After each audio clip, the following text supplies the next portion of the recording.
All right. Change some settings. And maybe it's better. Seems better.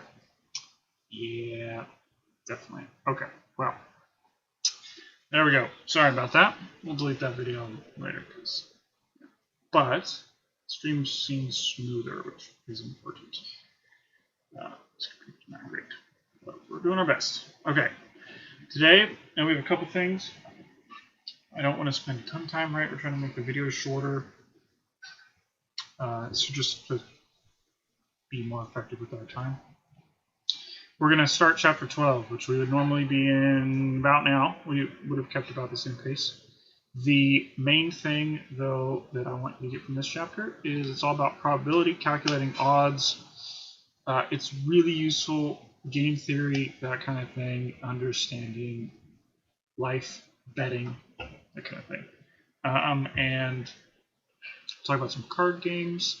We might talk about some poker odds. I don't think I have a normal deck of cards at home, so that'll be difficult. We're going to use a different one over here because we're going to use a different deck of cards. Talk about coins and really simple stuff, and then we'll try and talk about some more mathy type stuff. Before we get into all that, the end of the semester is coming up, so we got like 2 weeks left. 2 weeks, and the grades are going to be due, right? So I think June 4th, when the semester's over. So you have all your late work turned in. I've sent emails about assessments and turning in any classwork assignments or homework. Okay, so those are the things you can do to get your grade up, and you're running out of time. Email me or send me a reminder if you have questions. Okay, so that's all that stuff. I put in the Dropbox folder the let's double check that we're on the right page. The student journal, which we'll look at a little bit today. It looks like this, right? This is the student journal. This is in the Dropbox folder in a new chapter 12 folder.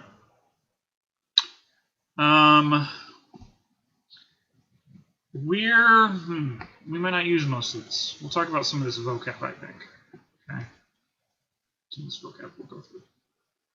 Other than that, I kind of want to talk about this. So not that. That's my face. So we're going to talk about this stuff. Okay. So we'll get back to this. Let's go over some vocab, and then we'll talk about that stuff. So here's our list of vocab. We have a probability experiment. This is just like, here's a bunch of stuff. What are the odds that this happens? What's the probability? What are the chances? That kind of question. Okay. An outcome is just a situation that results. So like if you have a bag of marbles and you pull one out, that's an outcome. You shuffle your deck of cards, you draw one, whatever it is, that's an outcome. Okay, you flip a coin, heads or tails, it's an outcome. Rock, paper, scissors, outcome. Okay. An event is basically really similar to an outcome. It's the act of doing the thing. So we're going to draw something, we're going to flip something, we're going to use a random number generator. That's an event. We're going to roll a die. That's an event. Okay. And then our sample space is all the possible options.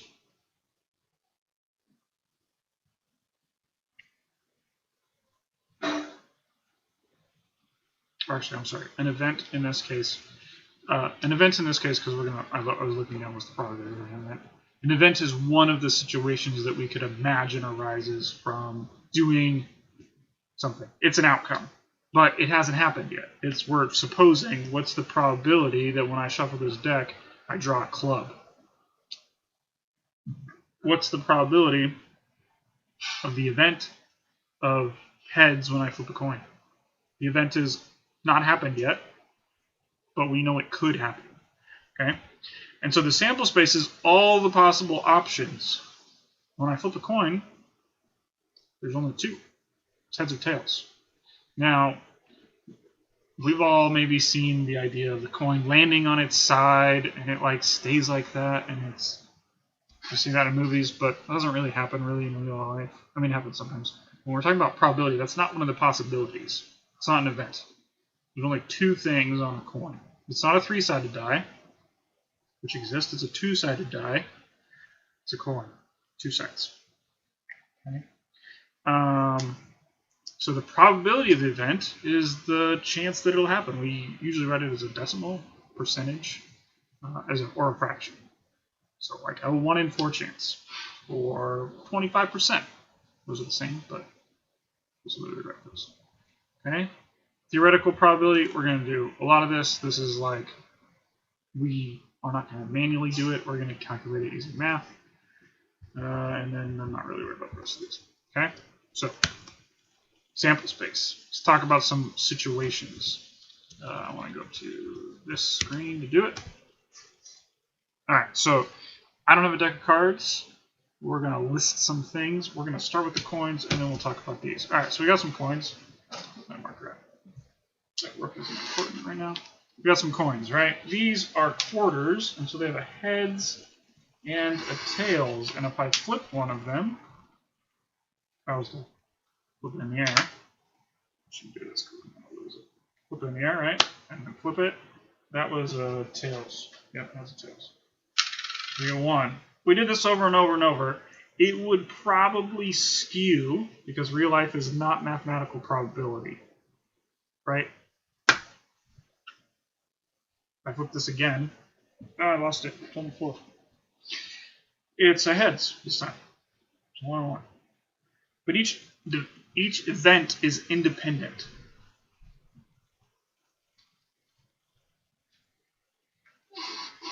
Events, which just means like this heads didn't change whether I would draw, like whether I would flip heads or tails the next time. Getting this heads just now that I flipped doesn't have any weight on the outcome of this flip. So there it is. Okay, they're not connected. So we'll talk about dependent events eventually. But independent and dependent would be like, I draw a card, I keep that card, I draw another card. That second draw is dependent on the first draw because it changes the sample space. It changes all the options. For this quarter, this is the sample space. Okay. When I roll, bag of dice, roll 6-sided die. This is not numbered. It doesn't have pips. It has numbers on it. Or it's numbered. It doesn't have pips. Pips are little dots. This is a 1 through 6. The sample space on this die. Oh, where'd my eraser go? We were totally. Oh. So quarters, heads or tails, right? Two-sided. This is a 6. This is a D6, we would say. It's a 6-sided die. So our sample space is 1, 2, 3, 4, 5, and 6. There's 6 options. And that's the sample space. If I roll it, I have a 1 in 6 chance of any of the numbers. 1 in 6. Okay. So each of these, every time I roll it, there's a 1 in 6 that I get a 1. There's a 1 in 6 I get a 2. 1 in 6 I get a 3. 1 in 6 I get a 4. 1 in 6 I get a 5. 1 in 6 I get a 6. But what if I'm rolling 2 dice? Well, and I'm summing them, because that's a thing that happens with dice a lot. Should I sleep over here? Yeah, okay, if I'm rolling 2 dice and I add them, okay, the probability changes. It's not just 1, 2, 3, 4, 5, 6. Now it's 2, 3, 4, 5, 6, 7, 8, 9, 10, 11, and 12. And 2 dice in games is a pretty usual thing. This is weighted differently because it takes 2 dice to roll snake eyes. 2 1s is going to be 1 in 6 times 1 in 6. There's 36 different combinations for these die, and in class we would have made a table. Okay, and then we're going to do that, but we made a table, and that table is going to look like this in a second.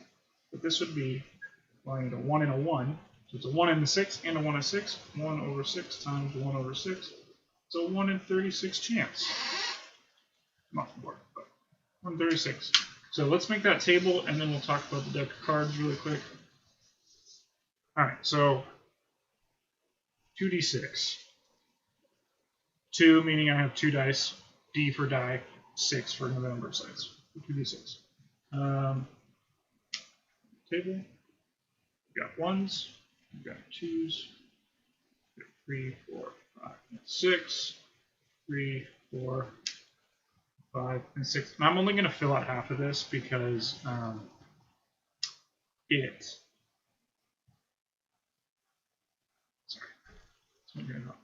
it repeats on one side, so it's identical, it's mirrored. So we'll fill out half of it. So if I add these together, we get a 2. Right? 1 plus 1 is 2. 1 plus 2 is 3. 2 plus 2 is 4. 3 plus 2 is 6. 4 plus 4 is 8. 5 plus 5 is 10. 6 plus 6 is 12. This pyramid is not ball-shaped. We would have filled this out probably on my graph papers. Okay. The 3 here, the 3 and the 1 makes a 4, so I have 2 4s. And the 2 and the 4 make a 5. Right? And then each of these is just one more, so 5, 6, 7. And then 2, 6. Let's see, there's a pattern. Each of these is 1, 7, 8, and 7, 8, and 9, and 9, 10, 11. Now, you'll notice some of these show up multiple times. There's 3 6s here. There's 3 7s, and there's 3 8s, and there's 2 9s, and 2 5s, and 2 4s, 1 3. But because this is a mirror image, 3 over here, 2 3 4, 5 6 7, 5 6 7 8, 7 8 9, 8. Oh, this 8 should be 1. It's all 8, 9, 10, 11. You'll notice the 7 shows up the most times. 1, 2, 3, 4, 5, 6. The odds of getting a 7 are 6. There's 36 different possibilities. This is the sample space. These are all the options if I roll my 2 dice. I only got a 1 and a 5. So a 1 and a 5. That adds up to 6. And then this 6 over here, there's 2 6s. Right? But the odds of just getting a 7 is 6 out of 36, which is 1 out of 6. This is the highest probability. There's the most 7s. That's why if you're playing like Catan or something, 7 is the robber. It's the most rolled number. It's not a number where you can get a resource from. You'd be too good. 12 only shows up 1. That's a 12. Is a 1 in 36. Just like 2. It's really low odds of rolling a snake eyes or double 6s. Okay, so that's a bit with dice. To calculate the odds, calculate how many times does it show up in the sample space, how many combinations add up to make 9. Well, I got 4 out of 36 here. 1 in 9.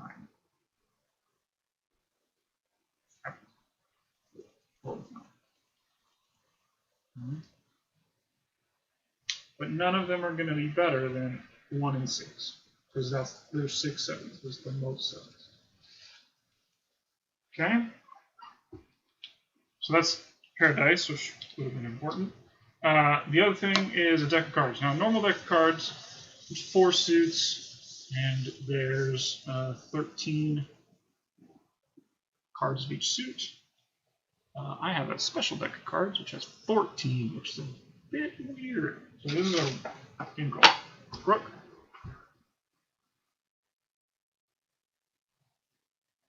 The camera. The camera is lagging because the phone falls asleep. And then it doesn't want to record in real time.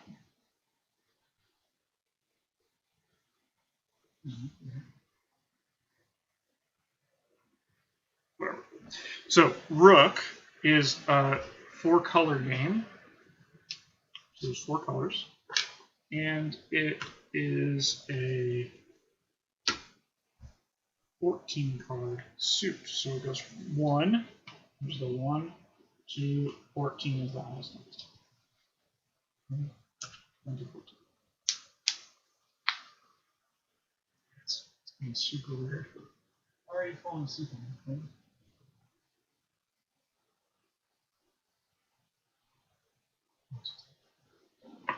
Okay, so the odds here of drawing any card, any specific card, like a green 5, if we shuffle them, we're going to ignore the rook card, would be, well, there's 4 of these times 14. That gives us 64 cards. This is kind of a cool number, which is different than a 52 card deck, but this is cool. Now, I'm sorry, not 64. 4 times 1, 40, 56. 56. So a green 5 would be 1 out of 56.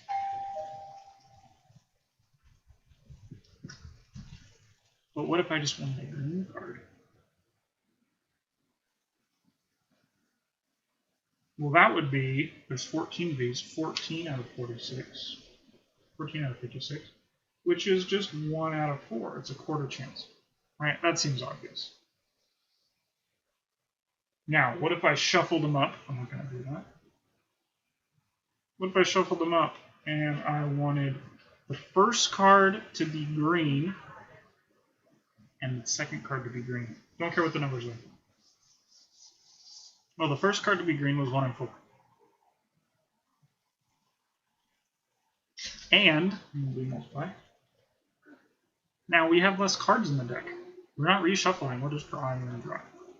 So the next one is going to be, there's 13 green cards left. So it would really be, I simplified this fraction and I shouldn't have, 14 over 56 divided by 13 over 55. We took a card out of the deck, so it gets smaller. Okay. We're going to talk more about this later, but I think that's it for now. We multiply this out, we get whatever the fraction is, right? That's the odds of drawing. It should be tiny. Low odds drawing 2 green in a row. It won't happen, it'll happen, but not high odds. Okay, so that's it for sample space. Sample space is all the possible options for a deck of cards, not just all the cards. Gosh, I'm on my camera's lagging. It's really annoying. I will see you guys on Thursday. Remember that if you have late work to do, you should turn it in. You should do it this week and turn it in, because you're running out of time. Okay? Good talk to you guys. Good talk about probability. This is one of my favorite chapters. We will use more of the student journal maybe next time. But it's in there if you want to look at it. I'll get the chapter summary in there too. And I'll talk to you guys later. Have a good day.